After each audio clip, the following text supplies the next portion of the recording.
What is up, all for wonderful beings? It's Gage here. Welcome to the Soul Gathering Podcast. And today we got a special guest, a fellow person of autism, Becca Cook, who's also an artist and a musician.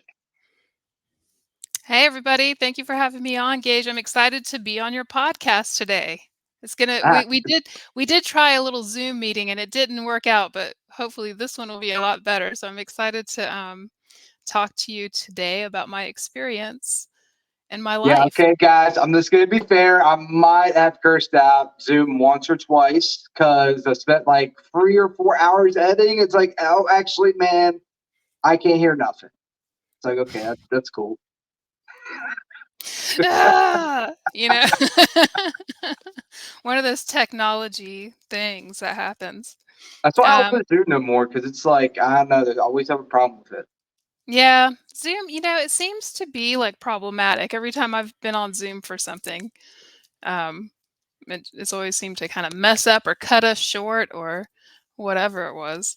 So, but yeah, I'm excited and I'm glad we had a little bit of a practice run with our conversation because, like I was telling you, I'm so used to talking about like artwork that I'm doing or art projects or puppet shows or these kind of really fun and uplifting and colorful things.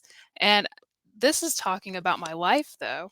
And um, contrastingly, my life has been pretty tough, because it's really tough growing up with autism and living in a society that's not really knowledgeable about autism. So, my life has been a theme of overcoming adversity, truly. And so, with that being said, I just like to say there are some trigger warnings, some things that I'll probably be talking about is bullying. There's suicide in there. There's, just some of the darker aspects of life. So it might be kind of something to warn people about. But I'm happy to be open and share my experience and hope that it helps other people.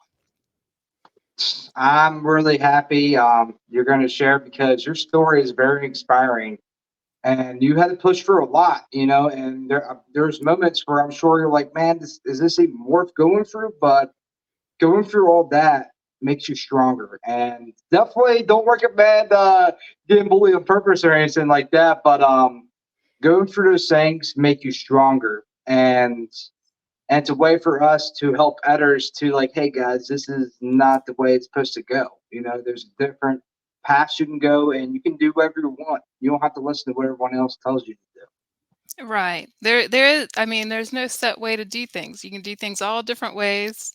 I think autistic people, we really, kind of share those things. And so, but I'll go ahead and just get started. So, I'm 41. I was born in the early 80s.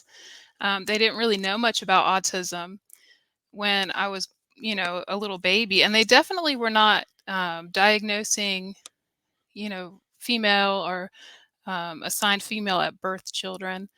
Girls were not thought to have autism at that time. So um, there wasn't really a lot of awareness. Even if they were diagnosing it somewhere, there really wasn't a lot of knowledge out where people had access to it about autism. Um, so one of my early kind of recollections of my mom talking about when I was a baby was she said, as soon as I got old enough to be in my walker, I was gone from her and I didn't need her anymore. And like it was like a personal decision. I was a baby, but uh, and we know now that this is one of the first signs that a child may have autism. They don't really socialize; they're just kind of zoned out as little ones. So um, and I also have visual impairment and blind in one eye, and I also have Ehlers-Danlos syndrome, so connective tissue disorders and things like that. Um, but as far as autism, it really kind of showed itself when I was going to school. School time was really when it kind of was apparent that I was very different, and school was very difficult. And I'm trying to think. I remember specifically in preschool not liking being around the other kids.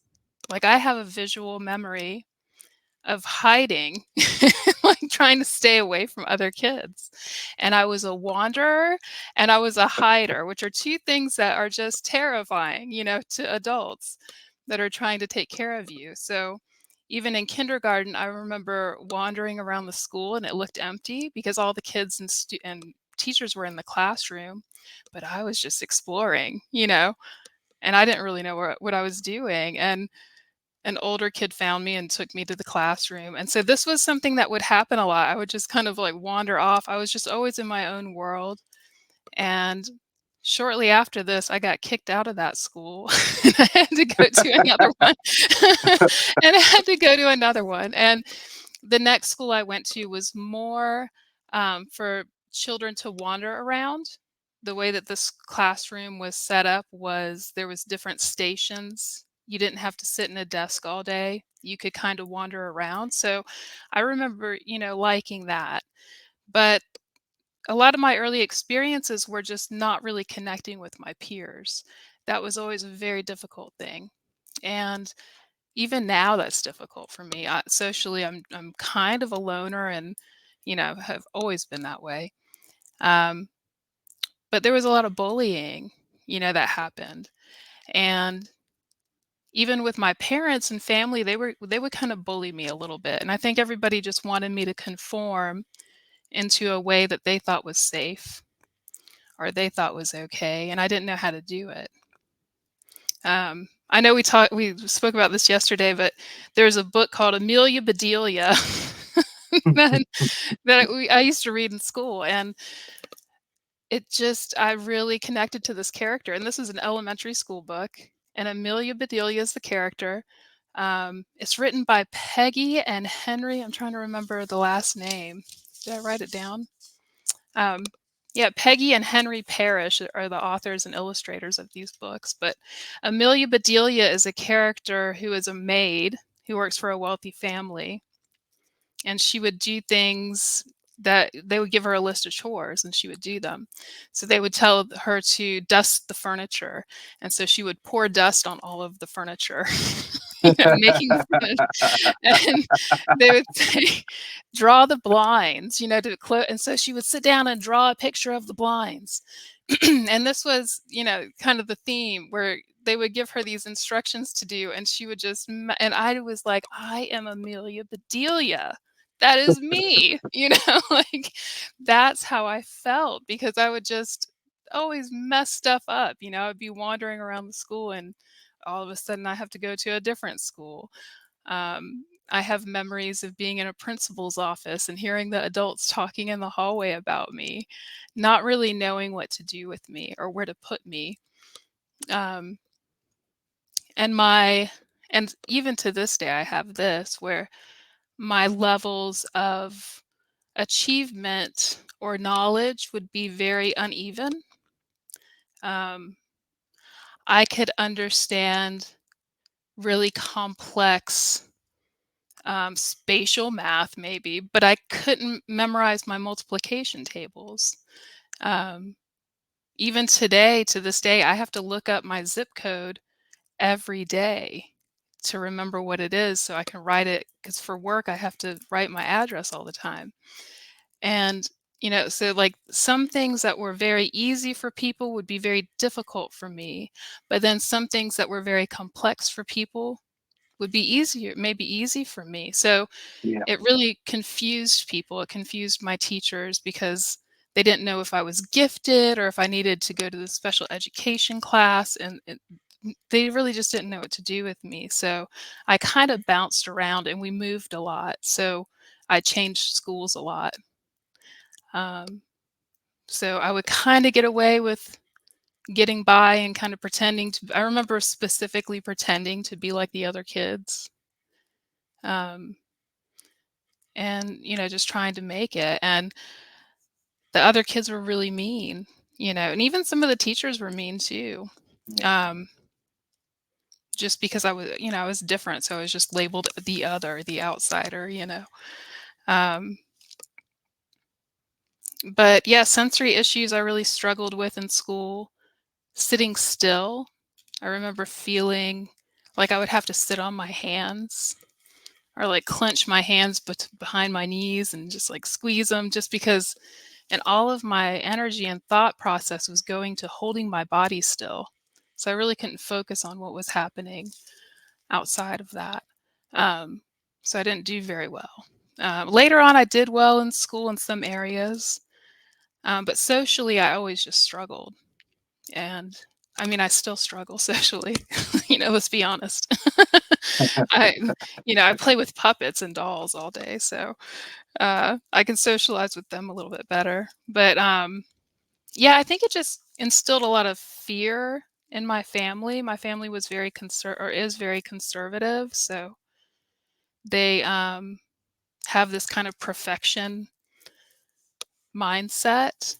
And if you're not, quote unquote, this kind of perfect American that's working in a certain way to have value because of the kind of work you do and all of this, it was just not really accepted or not talked about, you know. So at school, some of the teachers would talk to me about maybe the differences that I had, but at home, I was not allowed to talk about them. Um, at home, I would be swept under the rug really quickly, or um, told that that wasn't true, or that I was just lazy, or I was not applying myself, or it was some fault of mine, um, which was really difficult. It really messes with your identity, and so art really helped me. I would stay alone in my room and I would write and I would draw these characters that that you see behind me here. And I still draw a lot of those. And art Yeah, really pretty helped good. me to get through those hard times. And I think in a subconscious way, I was kind of putting parts of myself into these characters that I wanted to preserve that were part of my identity, because I knew how hard of a life I was having. Um, and so, like, Saffron is the unconditional love and that I have, and um, the Emperor is like this kind of healer, time traveler. I'm trying to think how to put them. One of them is like the researcher who is my curiosity, and so these are kind of the things I attributed to my inner self. I was able to put them in these characters. And I think I kind of saved my identity in that way. Um, because when you're growing up autistic, it's almost as if at every avenue somebody's trying to change who you are or trying to make you not be that way. Um, when in reality, what we need is support. What we need is somebody saying that you are that way and that's awesome. Yeah, That's amazing. You have an amazing skill set that other people may not have, or these are your strengths. Let's work on those. These are the things that autistic people need. They don't need conversion therapy to make us like everybody else. We need to be celebrated and given opportunities and things to thrive. And I hope for a future like that for other autistic people. So, yeah, my elementary school, it was tough. Middle school was worse. Middle school is when it's just the worst. Middle school is hard for everybody, I think, but, um, I was sent to special education class in middle school. I had a hard time keeping up through elementary, and I really hit burnout in middle school, and, I kind of felt like I was trying to run through quicksand, trying to keep up with the other kids or with my lessons and things, but anyway, in middle school, I remember having to go to this special class that some kids were in there all day, but I only had to go for one class during the day. I don't know why that was, but it was the class right before lunch. And so when it was time to go to lunch, I would walk in with the special education class, and the kids were very mean. And they would, call us the R word or make like the hand motion at, the mhm, R word hand motion at us, and just, and I had made friends in that class, and the other kids would try to get me to make fun of them too, and I wouldn't. So it was just intensify the bullying. Um, One of my friends in that class was an autistic boy, and we became really good friends. We both liked music. we would listen to my Walkman, during recess, and he would flap his hands and spin around, and I was like, "I do that too, but in my room, not in front of other people." "What?" And I was like, "I music makes me feel like this too." But I would never, do that in front of other people because I knew I would get in trouble. And he said, "Well," and I was like, "I gotta keep it a secret." He's like, "Well, maybe you're secretly autistic." And that was the first time I heard the word autistic or autism. And I remember looking it up in the encyclopedia in the library because we didn't have internet yet. And it said that it was that boys had it, but not girls. So I was like, "Oh, that can't be me then." And it would be many years later before I would get a diagnosis, but that was the first time I remember hearing the word and actually experiencing somebody doing something that I did, um, that I thought I was a complete alien dropped off on this planet, but no, now this person is also experiencing these same things. So it was a powerful thing, really, um, to think about. So anyway, middle school was tough, and into high school, my ninth grade year was awesome. So in ninth grade, I went to a public school and I met a group of people that were so in high school there's kind of like these groups. You have the jocks and you have the preppy kids. Everybody has like their clique. Well, there was a clique that were called quote unquote the freaks.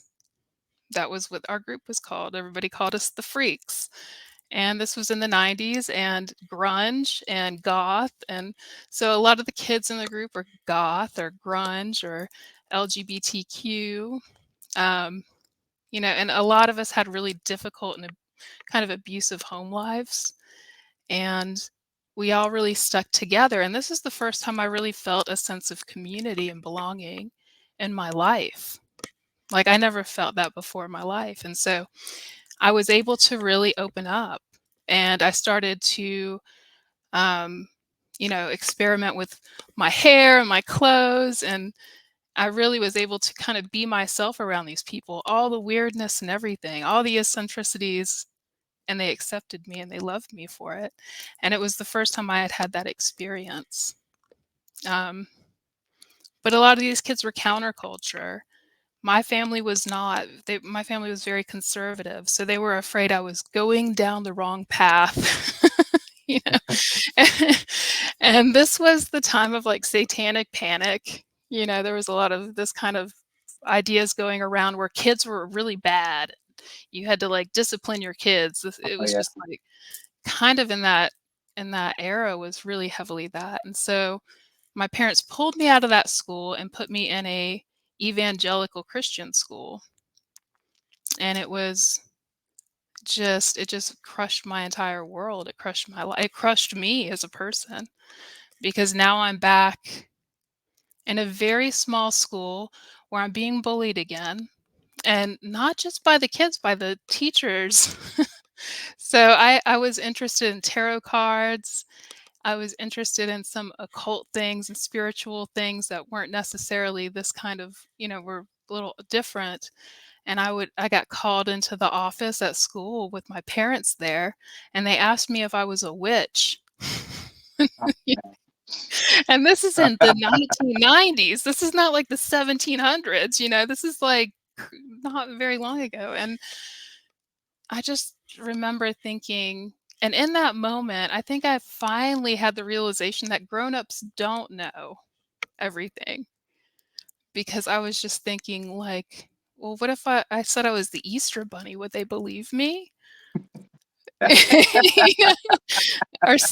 I'm the tooth fairy, like it was just so bizarre that I was pulled out. My parents were there, so they had to call my parents, get them in the office. Both of them had to take off work to come in to call me out of class to ask me if I was a witch. And I thought I was living in I'm like, this is crazy. This is not sane, like this is Yeah. not okay. Um And so, but, it did wear on me, and after 3 years of that, I ended up joining the church.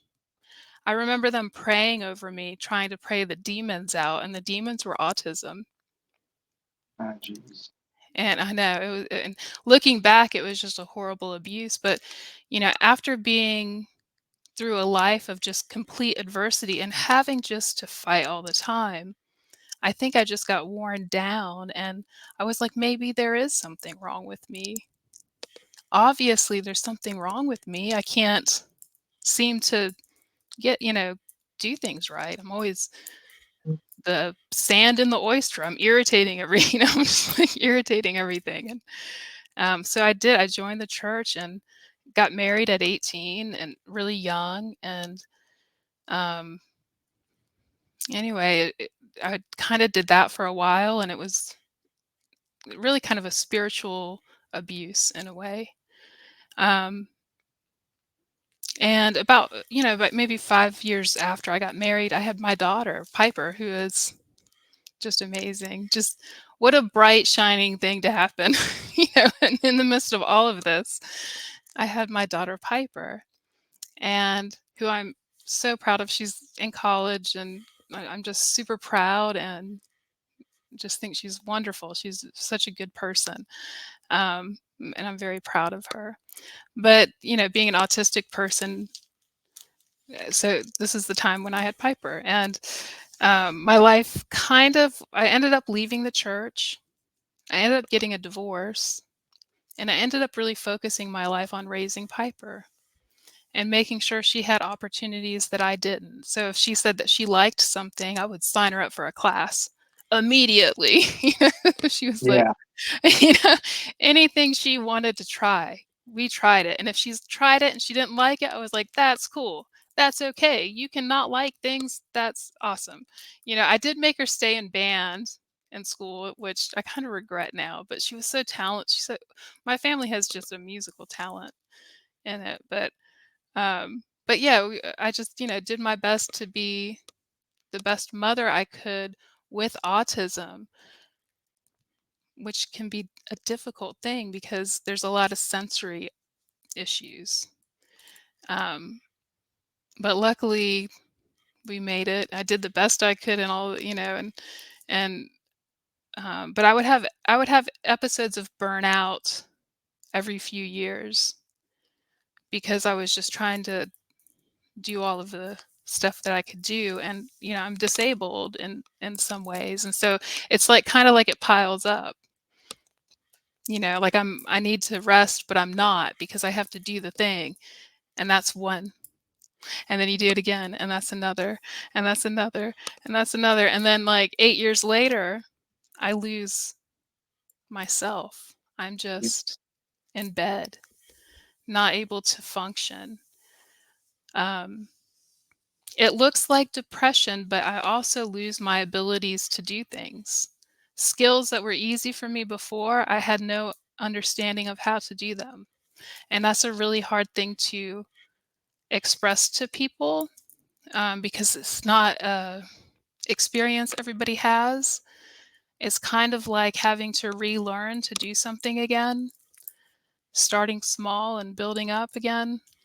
Um, So I would have that happen, and I lost my job a couple of times in life because of that, Yeah. because I just couldn't keep up. I just, I just fell apart, because I wasn't living a life that was autism friendly. I was trying to live a life like everybody else. I was masking heavily. I was in the PTA. I was heavily masking and struggling.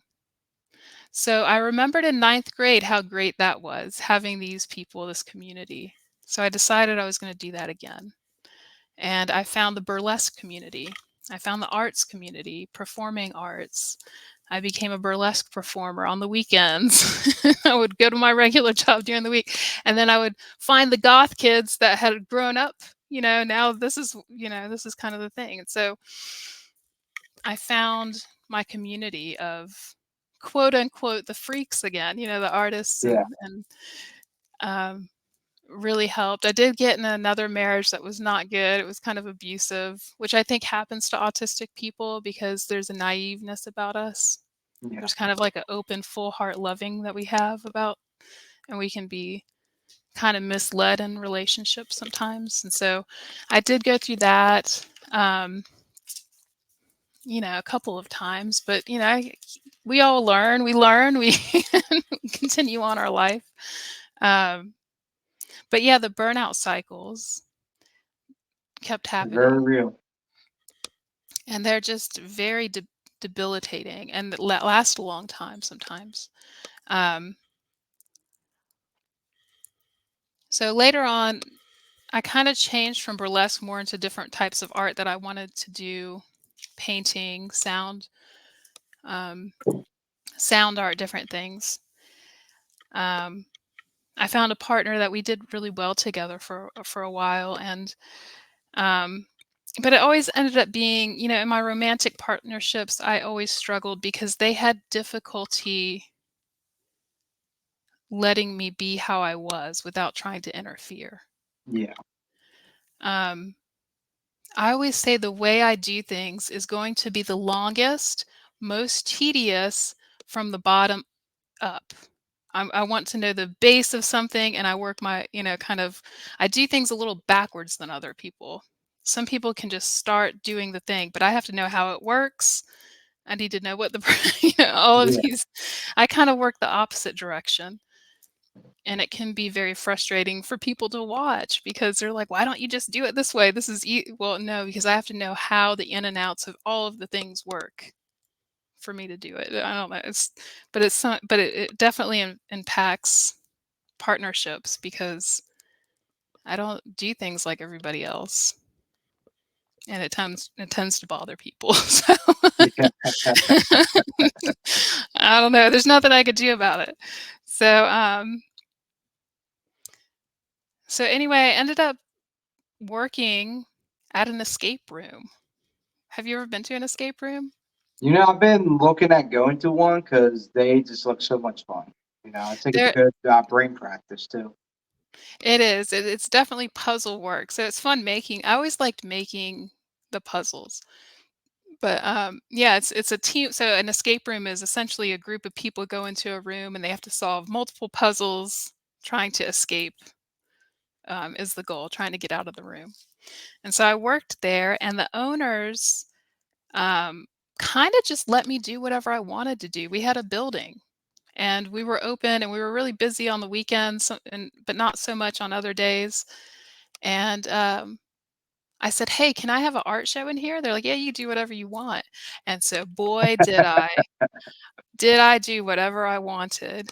I did so much. So for 10 years, I managed this place. We had art shows, we had musicians come through, we had touring acts come through. It kind of became, we had an extra little space that was a studio that people could set up and do work in. Um, and it just became a place where people could come in and experience their own self-expression freely, and they didn't have to pay rent. Um, it was just very, I just wanted to create a space for people to be themselves because I knew what it was like to not be able to be myself and how difficult that was. And in Savannah, where I live, it's a college town, so a lot of the people that came through were young, trying to figure out what they're doing, and it just kind of became an incubator for different things to come out of. They were able to, like, come in and grow a little bit, however they wanted to, and it became a great little community spot for people. I remember doing the open mics were really fun. Elaine, Elena Elena Valor? sounds familiar. Elena Valor? Oh yes, yes, I do. Yeah. Yeah, so Elena had the open mics and would host them. Uh, but it was just a great thing. I loved doing that. I loved hosting a space for people to come and just be themselves and have fun, make art, create things, enjoy life. And so I did that for 10 years. Um, I did it for a little while after the pandemic, but the pandemic kind of, people didn't want to be locked in a room with each other. Yeah, I can understand as much. So, that. you know, the pandemic kind of killed it. It did kind of limp along for a little bit longer, but that was kind of the end of it. But I also suffered pretty extreme burnout during that time. Right before the pandemic, my sister passed away. And she passed away from suicide. And it just devastating me is not even, it's worse. It's like, I don't even know the word for it. I'm Yeah. never going to be the same person. It just completely gutted me. And I think that on top of the pandemic, I was in the worst burnout cycle I had ever been in for probably a little more than 2 years. Um, I had gained weight. I didn't want to leave my bed. I was drinking, not taking care of myself. Just, I was really angry too for a while. Just, I think grief is just this monster you have to wrestle. Finally, you become friends with it in some way. But um, and a lot of that, I thought a lot about my sister, and I thought a lot about, she had just a difficult life like I did. Um, She had chronic pain. I have chronic pain because of some genetic condition, and I think she did too. And she didn't get the support either, and I think a lot of these kinds of things maybe contributed. I won't ever know for sure, because I can't talk to her. But I know statistically, um, women with autism have a higher percentage of going that way or having difficulties with different things. So, um,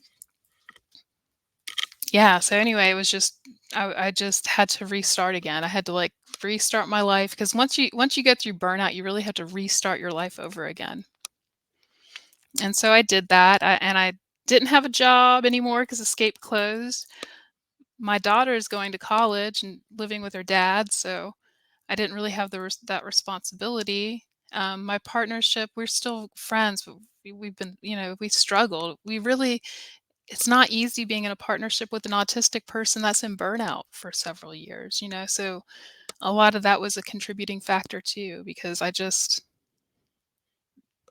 couldn't function. So, um, so I decided to move. One of my biggest sensory issues is heat. And Savannah, which you've been to Brunswick, Oh yeah. it is hot.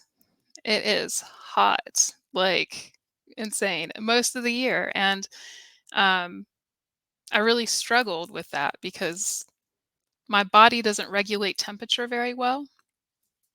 Some people with autism have situations like this where our automatic systems in our brain that do things don't always work.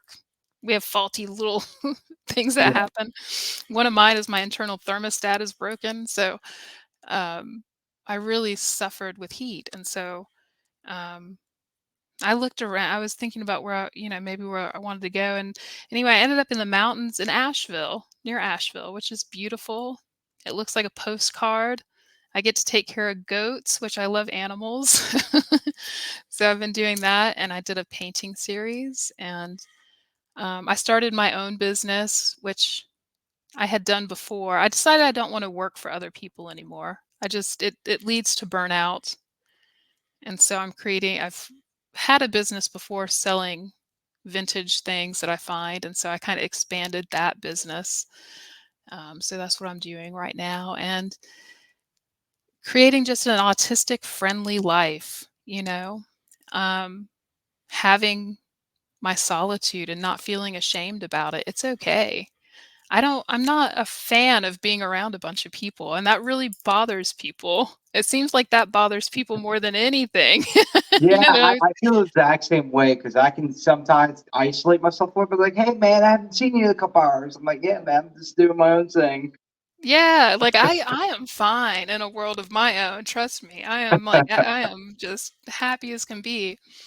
Um, because before I was really heavily in the community doing things, and I did that, and I did it, and I did it for 10 years, and I enjoyed every bit of it, and it was hard too, but I am now taking time for myself, and I deserve it.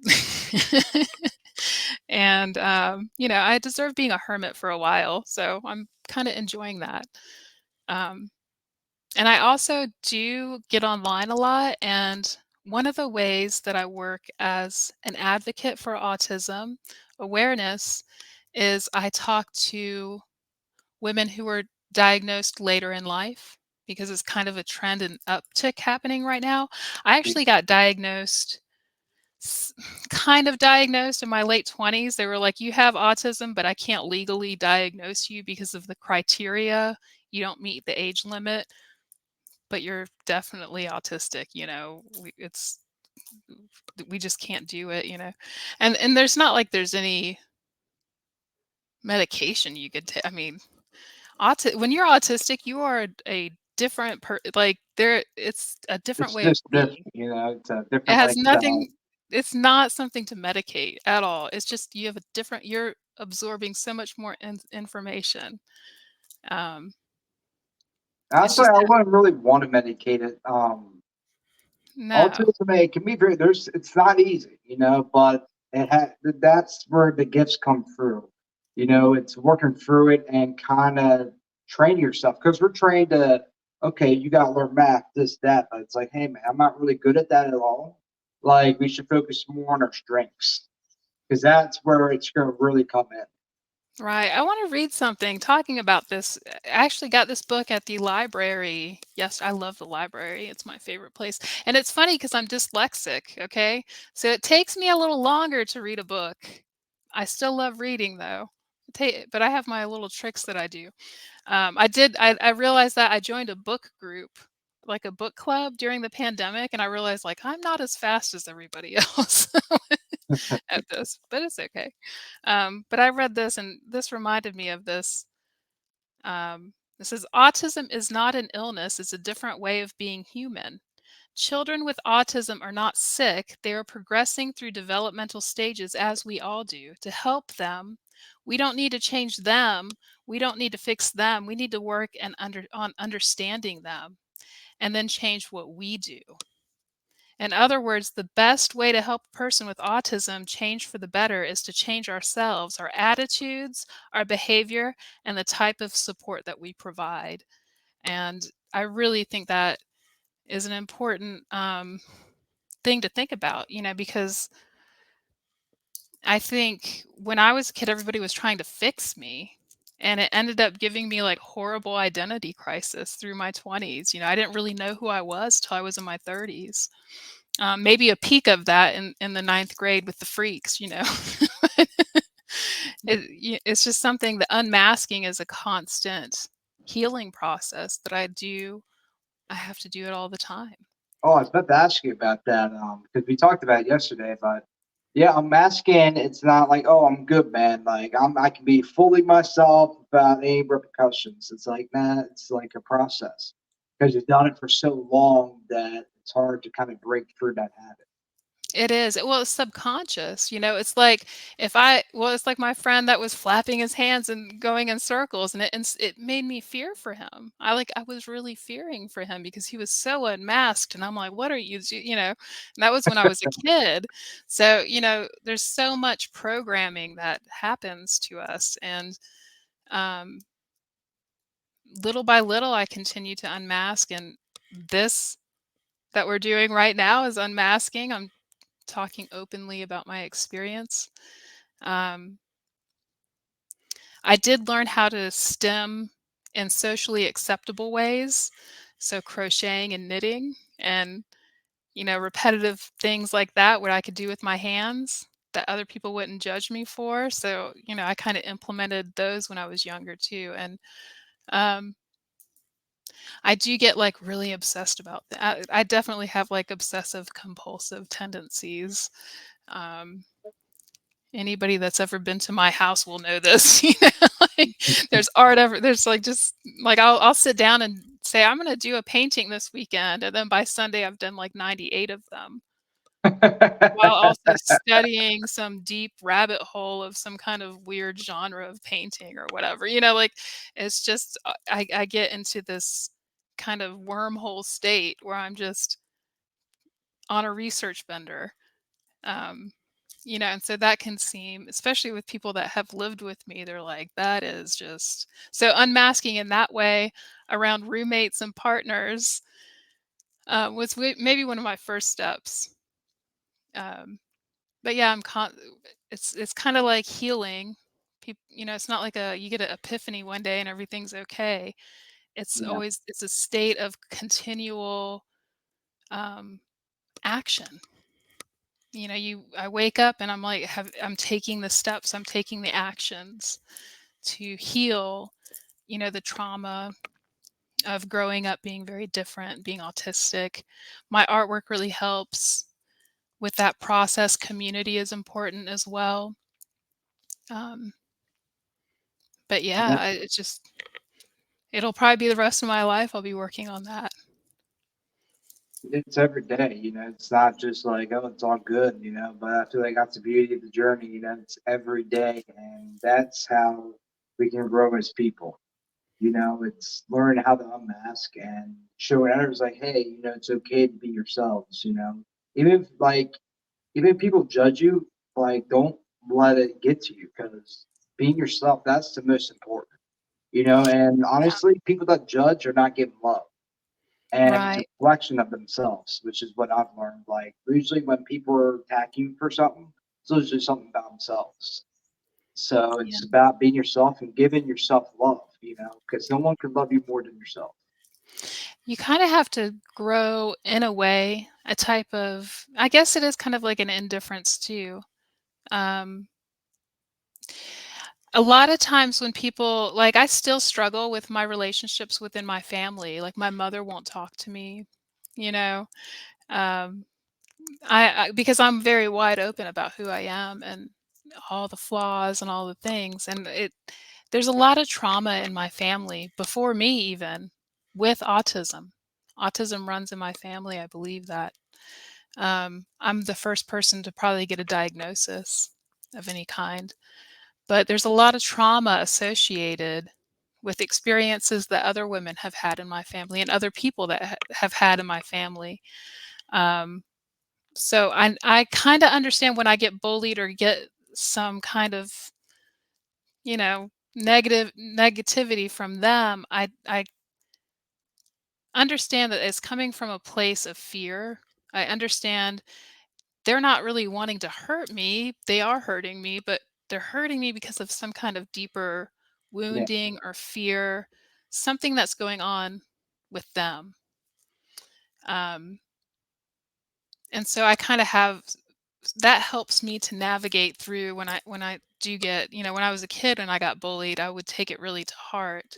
Whereas now I'm like, it's coming from either no awareness or fear or it's coming from somewhere else. It's not has nothing really to do with me much at all. Um, Even when I tell people that I'm autistic now, I've had, several people say, I don't think one thing somebody said to me was, you're too smart to be autistic. And I'm like, what does that even, what in the ableist, I'm like, not sure if they heard of high Asperger's because, like, you look like Albert Einstein, Elon Musk, they have high Asperger's and they're like highly intelligent. I'm That, like, have you heard of like Tesla? Like, like, what? Like, all the people that did all these invent like, "Oh, what?" I've been told I'm too pretty to be autistic or I don't look autistic, which, as we know, there is no look to being autistic. yeah, Like, there's no common look, really. We don't all look like Dustin Hoffman in the movie Rain Man, yeah, that's a little wild. Yeah, I heard that a few times. I'm like, yeah, man, it's not really a look, but We're not all great at math. Um, yeah, there's a lot of misconceptions about autism. And I think there's a lot of feelings about people who are disabled. We live in a society that is very much all about productivity. We live in a capitalist society, and it's all about making the money and how good of a worker you can be. And your value is placed on how good of a worker, how good of a cog you can be in the system. And autistic people, we forget about, some of us are just like, forget about that. I can't, it affects our authenticity. Like for me, it does. Like I can't be the cog. I don't know how to. I will fail every time. I feel the Um, exact same way. When I was working at Publix, I just felt like the most fake person I ever felt. I was like, this ain't even who I am, man. At some point, I just stopped caring, man. I started showing up work late, and at some point, I was like, I gotta leave. Like, I can't do this anymore. yeah, because to be a good employee means that you have to somehow give up part of who you are in some ways, and in a lot of cases at these corporations. It's a Yeah, sacrifice. It's like you're sacrificing yourself, and at this point, I'm like, it's not worth the sacrifice. right. And it's too hard to keep up. That's what causes burnout. Is trying to keep up with those kinds of things, right? Like that, if you had to work at Publix like that and be that way for a long period of time, you might have a burnout cycle. Um, yeah, That's so what I did at the restaurants. I worked at restaurants for the past 3 years, and actually led me to the hostel. I had a massive burnout. I had a hard time taking care of myself. Just getting up out of bed was just a struggle. yeah. And I got to bed. I was like, I just got to go. Like, I got to start over. I got the house in the forest. My dad was working there for a few months. He's like, hey, maybe this is where you want to check out. It could really help you. And I was like, all right, I'll give it a shot. You know, When I met changed my you at the life. hostel, I was there for the same reason. I was in the hostel in the forest because I was in burnout. So, Really? yes. And so that's when I met you. And that's why I was like probably kind of quiet and staying to myself too. Um, yeah, the hostel, isn't that a beautiful place to be burnt out? If you're gonna be burnt out, and by the way, to the viewers, well, I guess they know the hostel because you've posted from the hostel, but the Yeah. hostel in the forest is a beautiful treehouse place in Brunswick, Georgia. I stay there quite often. I always have the best time. I always meet wonderful people when I'm there.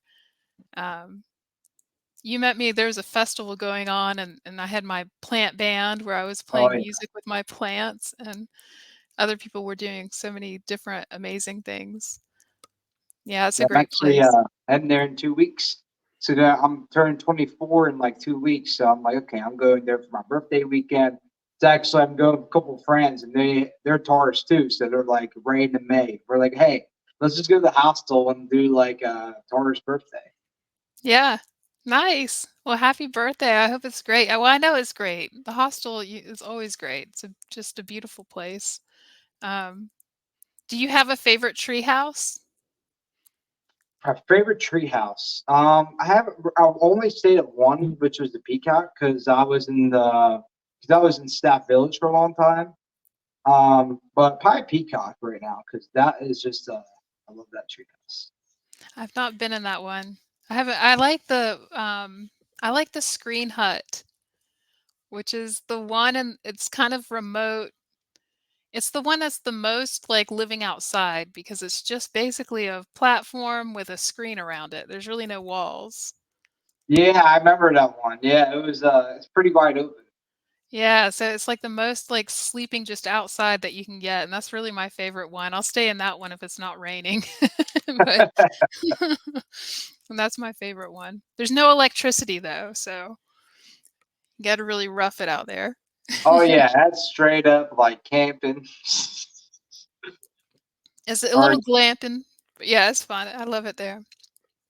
So, yeah, it's honestly changed my life. I had like a lot of deep spiritual experiences there, and actually, this whole podcast got inspired from there because I just was laying in my hammock. I was having like a really intense moment because I just didn't, there was a event going on. I didn't really, I felt like my heart was telling me, Gage, you gotta sit here and just stay here, and really like dive a little deeper.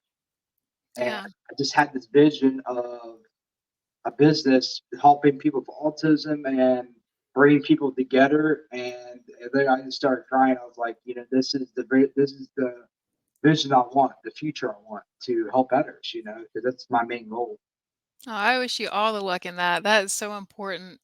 It's been really wild the past few years how autism has really been brought up in the conversation where it really wasn't before. I'm seeing more and more awareness all the time. I'm actually part of several groups online where women are getting diagnosed finally. They're finally diagnosing adult women. And I think because of the internet, people are just communicating more than they ever have. And so I've been helping. So that's part of how I try to advocate is just being there and being an ear for people and holding space for people that are going through that period of finding out that they are autistic. And it's really a life-changing shift for a lot of people. It's kind of like watching a movie, Yeah, and the whole movie, all these things are happening, and then at the end of the movie, they tell you like some kind of secret, and then now they show flashes through the movie, and now everything is making sense. Oh my yeah, gosh, that's why this is like, this is why. So it's really people going through this process. Um, of finding out they're autistic and as an adult, it's really can be kind of a a jarring experience. It could be a kind of ungrounding experience because it's almost as if the foundation of how you know yourself is shifted a little. And so I try to hold space and talk to people, and I'm like, look, you've already been this way. You've yeah. been this way your whole life. Okay. Nothing about you has changed. Just the information you have has changed. But the information is power. Knowledge is power. Um, Yes. Now you have the reins of more control over your life. And um, I just listen. Mostly I just listen to them, just like how you're doing with me right now, just listening to my story. And I do the same for others. And that's very powerful. Um, I know, like your story, I watched your story when you talked about growing up autistic, and it was very empowering for me to do this because you asked me about doing this, and I was a little, because usually I talk about these funny little guys I paint, and these kind of happy, funny, goofy things. And one of the things you said in your story was like, the happiest people are the ones that are struggling. And and I think that's very true. And um Definitely, and just the experience of growing up being autistic is just has been very difficult, and I'm hoping for a future where it's not. I'm hoping for a future where more of us are having these conversations, where more people are accepting and kinder, gentler, you know, more loving, and more welcoming of all the amazing. I mean, just imagine a world where autistic people can thrive and do what their gifts are and not having just to focus on survival. I mean, just I would just love to see a world like that, and that's what I hope for. That you said it perfectly. We just gotta show love, like the judgments and everything like that. That is not love. We confuse that. You're like, oh, we're trying to help this person, but really we're judging them. And to accept people for who they are, support them, and help guide them, and just love them. That's the best thing you could do for anybody. Not just for people with autism, but everybody. There's a lot of judgments that go through daily, and we're not even aware of it. Like, oh man, it's not to beat yourself up over, but it's something to be aware of and learn from. Right. Yeah, and it's definitely I think there's a lot of people learning about autism right now. There's been so many books coming out. One book I like to recommend, and this is a great book for families because it's all in infographics, and so it's all in illustrated format, very visual, and has like these small snippets of facts about autism or about what it's like to have autism and the experiences we go through. And it's called Bite Sized Autism. And it's a book by Dr. Dana Waters. It's a book I always recommend to people um, because it kind of is ageless. An adult can read it, a kid can look at the pictures. So it's a great tool. That's one of my favorite books about autism. Dr. Dana Waters also has the Awake Project, which is working on getting women diagnosed that have autism, because for so long we were just neglected of having diagnoses on Yeah. these. And there's a lot of genetic, physical ailments that women with autism have, like Ehlers-Danlos syndrome, which I have, factor X mutation, which I have. There's different other things that are kind of starting, science is starting to figure out are connected. Um, but yeah, I do participate in research studies as well. I'll go be a lab rat for autism. You know, I'll go put my information in so they get information from me, and hopefully that helps as well. So um, And I love that. One saying, like one saying I hear a lot of people, like some people saying, I'm like, that doesn't make sense at all. Like people say like vaccines called autism. I'm like, that doesn't even make sense. Like this is something you're born with. And I'm glad like Dana is one of those people that do research because they're like, oh, why is there such a high thing of autism? Maybe it's from the vaccines. I'm like, that doesn't even make sense, man. Like yeah, that makes a lot more sense. Like women that are getting more diagnosed, it's probably why it's a higher number, and that's why like I've went against that a lot. I'm like, because what you're basically saying is what we have is a disease, which is not true at all. If you no, say like Albert Einstein has a disease or Elon Musk, and these guys have changed the world. So I don't, that's well, I've always been against that. And actual yeah, research like that is I respect that a lot more. yeah. Well, I will say the line of eccentric, most likely autistic women in my family goes back before vaccines. So, Yeah. I have great aunts that were pretty eccentric women, and I'm pretty sure they weren't, so I just think that autism just didn't get a lot of attention. And because because people with autism don't fit into the quote unquote corporate machine world of going to school, being a good worker, doing, it was, considered problematic. When, is the system problematic? Is the system that we live in possibly problematic? Definitely, I would say so. Like one of the symptoms of autism that I always kind of thought was so, it was a sense of justice. And I'm like, well, why? That's Shouldn't everybody have a sense of justice? Like, do, Yeah, exactly. do you want things to go well? Like, I always thought that was a funny thing. Like, you have a high sense of justice, and I'm like, are we living in a sociopathic society that is harmful? Yeah, like unfortunately, like even the justice system, there isn't any justice anymore. From a lot of cases I see, there is like they're like if you have enough money, you're good. You don't have to worry too much. It's like that's not how it should be. There should be actual like there should be actual like justice. Even and this is a little sensitive, but like kids that get abused or anything, like people don't get real punishment for it. And I'm like, that's pretty messed up. But if it's like something that involves money, like, oh, it's whatever, or tax evasion or whatever, it's like 15 years. I'm like, like, how is that like justice to me? And that's Yeah. just kind of how I see it. This is why we need autistic people in power. Yeah, I'm I mean, like, serious. Like, we people need, with like, I'm autism. ready. I'm ready to see a world where that's happening. I would love that strong sense of justice that autistics have, to be like, instead of like being held back and oppressed, to be supported and pushed forward where they can, really make some big changes in the world. I really, really have that hope for the future. Yeah, I'm gonna try to make that future happen. That's what my business is.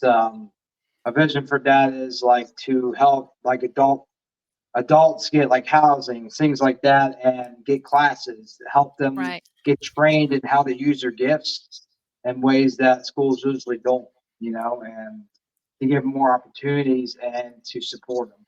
And Right.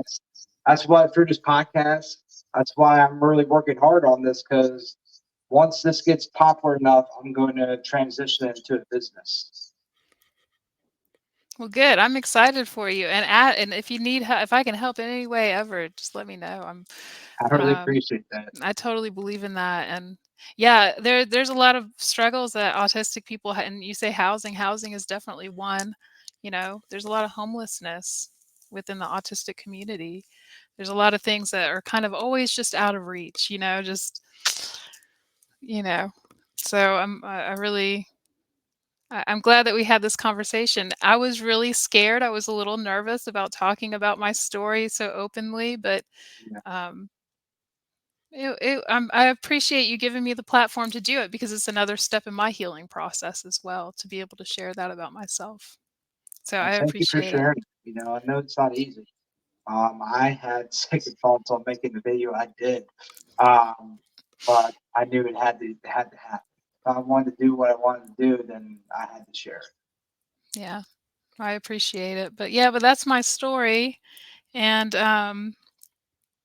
I hope it continues to go into a more peaceful and thriving future.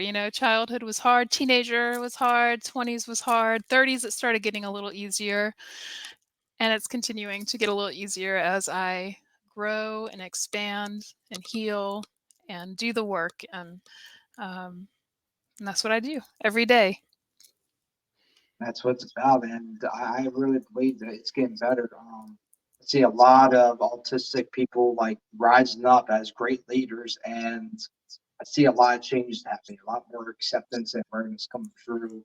And it's people like us, that are continuing that journey. And I think the new world is here, and I'm excited to be part of that. Good.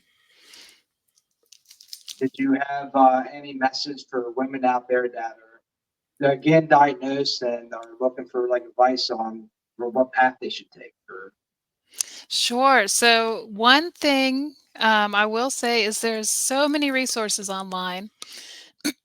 The Awake Project, you can Google search the Awake Project. That's a great one to start with. Um, the Awake Project also has a TikTok, Facebook, and Instagram. There's a lot of groups of late diagnosed autistic women, is one that I'm thinking of that's on Facebook. It's called Late Diagnosed Autistic Women. Um, there's a lot of different ones, and there's some that are also non-binary, and you know I'm part of several of them, but reach out into the community. There are a lot of people that are going through the same thing right now.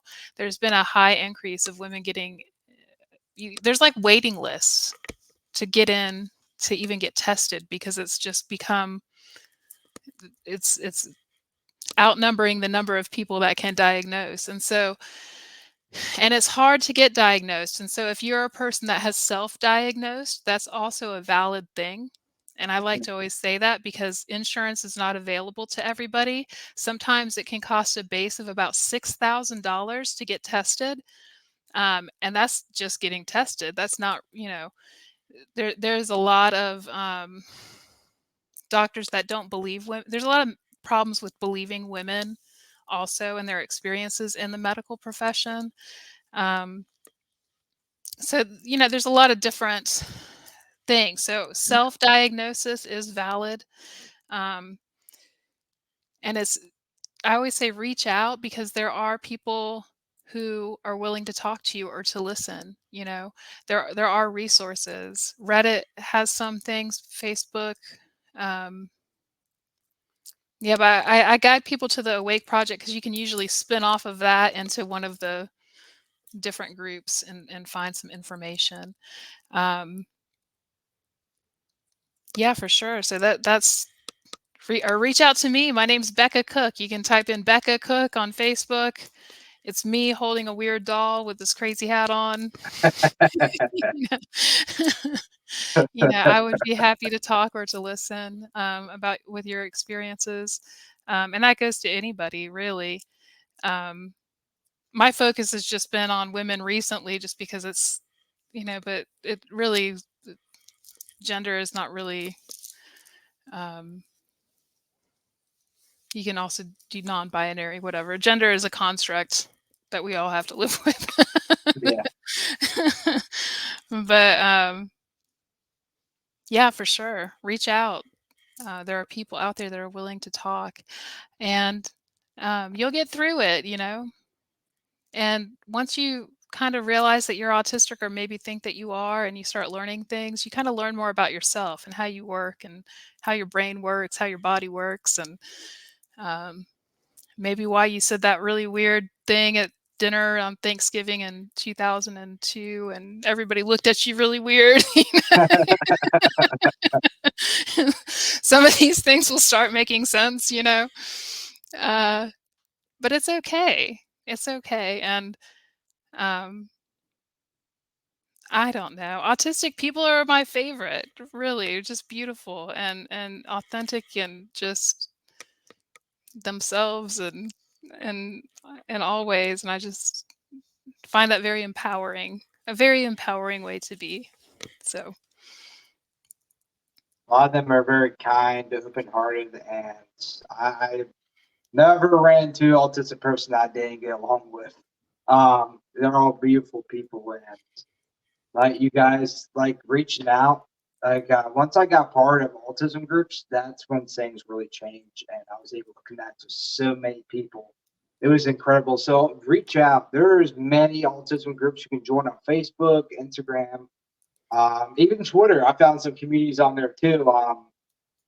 Just reach out and much love to you guys. You know, I love all you guys for family, and I'm glad you guys joined. And I'm just grateful to have you on and have this conversation. awesome. Thank you. And thank you, viewers, for watching. And I'll talk to you later. Maybe I'll catch you at the hostel. Yeah, that'd be awesome. And I'll talk to you soon. All right. Talk to you later. Bye.